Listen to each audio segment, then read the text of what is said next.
ko lang po yung mensahe nyo sa ating butihing Mayor Isko Moreno dahil po siya mismo ang nag-abot, nagdala ng financial assistance po. Ano pong nararamdaman nyo? Masaya po. Maraming salamat po. Po? Natugon ang aking hiniling. Natugunan yung hiling ni nanay. Pampiling gamot. Kaya maraming salamat po kay Mayor. Tsaka hindi na kayo pinahirapan, no? Nay, si Yorme mismo talaga ang nagdala talaga, no? Nay. Nakakahiya.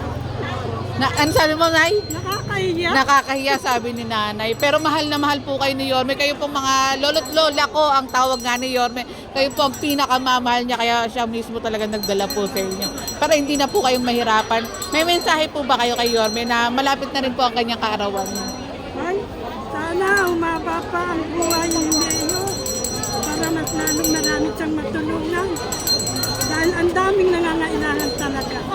Salamat na salamat po. Anong sakit mo, Nay? Kami ba ito sa abdo? Mabagsapdo po. Operahan ako eh. Pero marami tayong ospital na libre. Galing po yan kay Yorme. Mula kay Yorme po. Salamat, Nanay. Pangalan niyo po, Nay? Virginia Taladro. Salamat po.